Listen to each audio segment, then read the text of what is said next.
नमस्कार दोस्तों, GK stocks में स्वागत है। और आज हम लेके आए हैं जीके जीएस जो परीक्षा में बार बार पूछे गए हैं। तो दोस्तों पूरे वीडियो में बने रहिएगा, वीडियो बिना स्किप किए पूरा वीडियो देखिएगा। और यह वीडियो जो टॉपिक है अपना जीके जीएस का, यह आपके सभी एग्जाम्स के लिए इंपॉर्टेंट है। SSC, GD, UP police, other जो भी एग्जाम्स हैं सभी के लिए। तो दोस्तों आप पूरे वीडियो में बने रहिएगा। यदि आप इस चैनल पर नए हैं या पहली बार आए हैं तो कृपया करके इस चैनल को सब्सक्राइब कर लीजिएगा, तब बेल आइकन को दबा दीजिएगा ताकि जो भी इस टाइप वीडियो अपलोड होंगे उस सबसे पहले आपको मिलेंगे। तो स्टार्ट करते हैं दोस्तों आज का अपना पहला प्रश्न।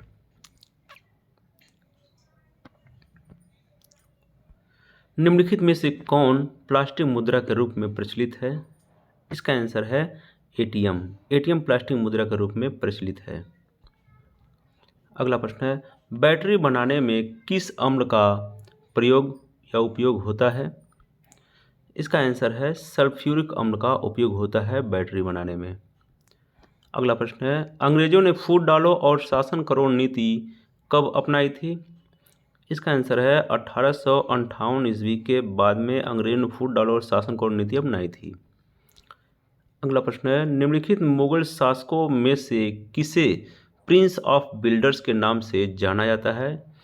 इसका आंसर है शाहजहां को प्रिंस ऑफ बिल्डर के नाम से पुकारा जाता है।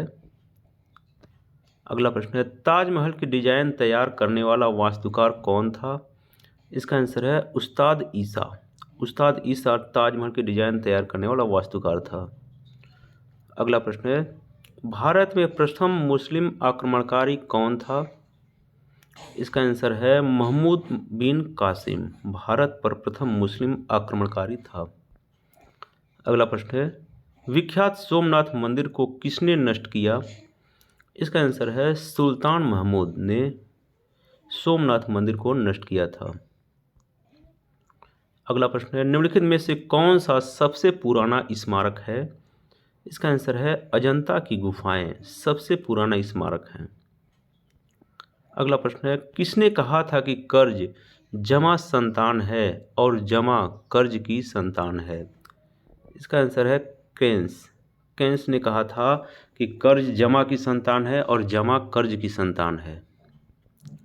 अगला प्रश्न है, सोडियम को मिट्टी के तेल में क्यों रखा जाता है? इसका आंसर है हवा में इसका ऑक्सीकरण होने लगता है, इसलिए उसको मिट्टी के तेल में रखा जाता है। अगला प्रश्न है, गन पाउडर मिश्रण होता है। इसका आंसर है गन पाउडर सोरा गंधक और लकड़ी के कोयले का मिश्रण होता है। अगला प्रश्न है, मुगल साम्राज्य की नींव किस लड़ाई के बाद मानी जाती है? इसका आंसर है पानीपत की प्रथम लड़ाई के बाद मुगल साम्राज्य की नींव मानी जाती है। अगला प्रश्न है, प्रथम मैसूर युद्ध किनके बीच लड़ा गया था? इसका आंसर है ब्रिटिश और हैदर अली के बीच में लड़ा गया था प्रथम मैसूर युद्ध। अगला प्रश्न है, सती प्रथा पर प्रतिबंध किसने लगाया था? इसका आंसर लॉर्ड विलियम वेंटिंग ने लगाया था सती प्रथा पर प्रतिबंध। अगला प्रश्न है, किस धातु का मुद्रा के रूप में सर्वाधिक बार उपयोग या प्रयोग हुआ है? इसका आंसर है चांदी और सोना का मुद्रा के रूप में सर्वाधिक बार प्रयोग हुआ है। अगला प्रश्न है, किसने कहा था कि आधुनिक विश्व में उद्योग मुद्रा रूपी वस्त्र धारण किए हुए है? इसका आंसर है पिगू। पिगू ने कहा था कि आधुनिक विश्व में उद्योग मुद्रा रूपी वस्त्र धारण किए हुए है। अगला प्रश्न है, किस वर्ष में म्यांमार भारतवर्ष से अलग हुआ था? इसका आंसर है सन 1937 ईस्वी में म्यांमार भारत से अलग हुआ था। अगला प्रश्न है, किस अभिक्रिया द्वारा पौधे में ऑक्सीजन बाहरी वातावरण से कोशिकाओं में पहुंचता है? इसका आंसर है विसरण द्वारा ऑक्सीजन पौधे में ऑक्सीजन वातावरण से कोशिकाओं में पहुंचता है। अगला प्रश्न, छाया में पनपने वाले पौधे को क्या कहते हैं? इसका आंसर छाया में पनपने वाले पौधे को सियोकाइट्स कहते हैं। अगला प्रश्न है, कर्म का सिद्धांत किससे संबंधित है? इसका आंसर कर्म का सिद्धांत मीमांसा से संबंधित है। अगला प्रश्न, सिंधु सभ्यता का कौन सा स्थान भारत में स्थित है? इसका आंसर है लोथल। सिंधु सभ्यता का स्थान जो भारत में स्थित है। अगला प्रश्न है, पाली ग्रंथों में गांव के मुखिया को क्या कहा जाता है? इसका आंसर है ग्राम भोजक कहा जाता है।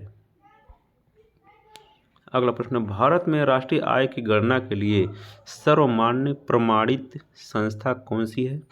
इसका आंसर है केंद्रीय सांख्यिकी संगठन। अगला प्रश्न है, गरीबी के कुचक्र को किसने परिभाषित किया है? इसका आंसर है रैगनर नर्क्स ने किया है गरीबी के कुचक्र को परिभाषित।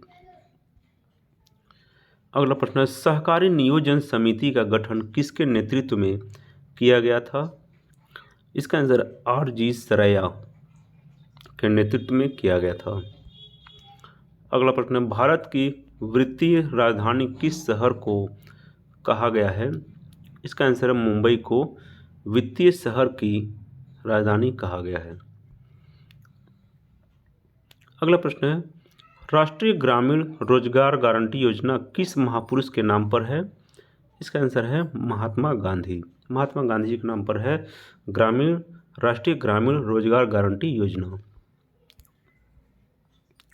अगला प्रश्न है, इनमें से कौन भारतीय बहुराष्ट्रीय कंपनी है? इसका आंसर है डाबर। डाबर एक भारतीय बहुराष्ट्रीय कंपनी है। अगला प्रश्न है, भारत में वैश्वीकरण की प्रक्रिया कब शुरू हुई?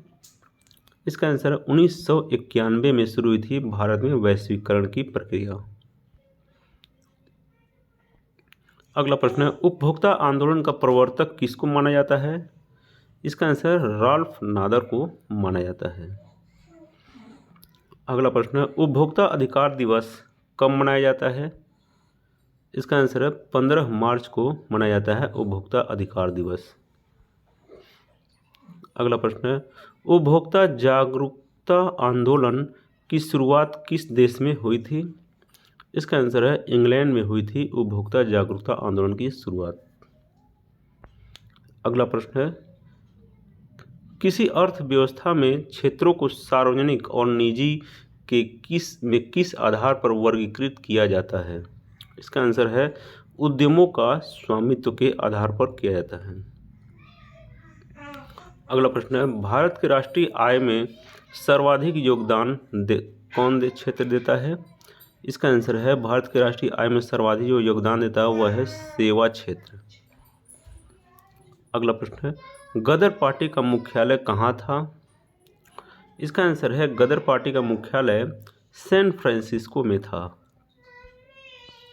अगला प्रश्न है, सुभाष चंद्र बोस ने कब कांग्रेस की अध्यक्षता से त्यागपत्र दिया था? इसका आंसर है 1939 ईस्वी में सुभाष चंद्र बोस ने कांग्रेस की अध्यक्षता से त्यागपत्र दिया था। अगला प्रश्न है, भारत के नियंत्रक एवं महालेखा परीक्षक का कार्यकाल कितने साल का होता है?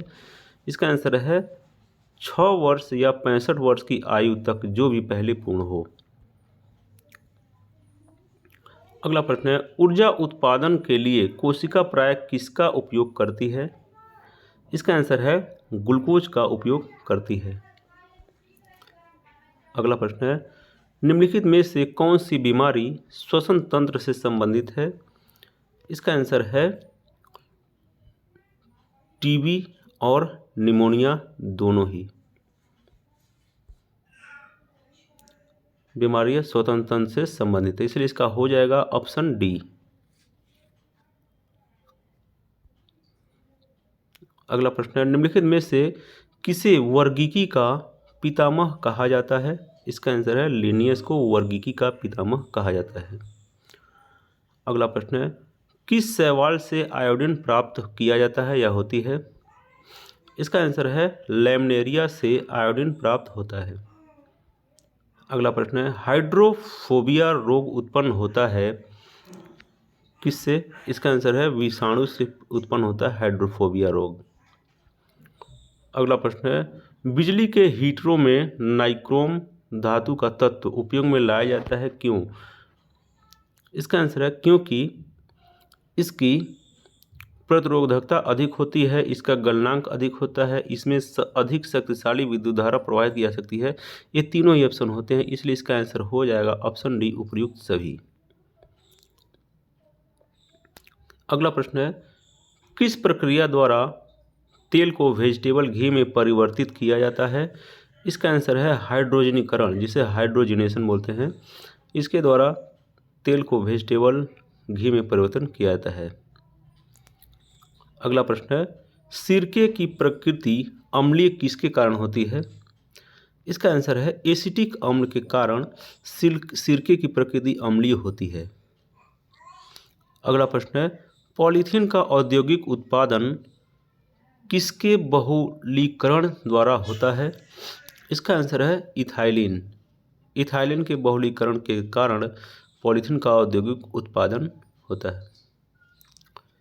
अगला प्रश्न है, उत्तर प्रदेश की सबसे लंबी नहर कौन सी है? इसका आंसर है शारदा नहर है उत्तर प्रदेश की सबसे लंबी नहर। अगला प्रश्न, उत्तर प्रदेश में रानी लक्ष्मीबाई बांध परियोजना किस नदी पर है? इसका आंसर है बेतवा नदी पर है रानी लक्ष्मीबाई बांध परियोजना। अगला प्रश्न है, बौद्धों के विश्वास के अनुसार गौतम बुद्ध का अगला अवतार किसे माना जाता है? इसका आंसर है कल्कि। कल्कि को गौतम बुद्ध का अगला अवतार माना जाता है।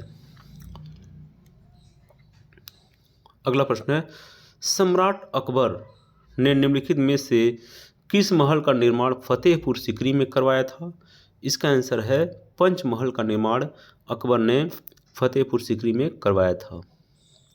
तो ये था दोस्तों आज का अपना top 50 most important and selected GK GS के क्वेश्चंस जो पिछले एग्जाम्स में कई बार आ चुके हैं। तो ऐसे ही वीडियो पाते रहने के लिए आप इस चैनल को सब्सक्राइब कर लें तथा बेल आइकन को दबा दें। तो thanks for watching friends, like share and subscribe my channel GK stocks. जय हिंद।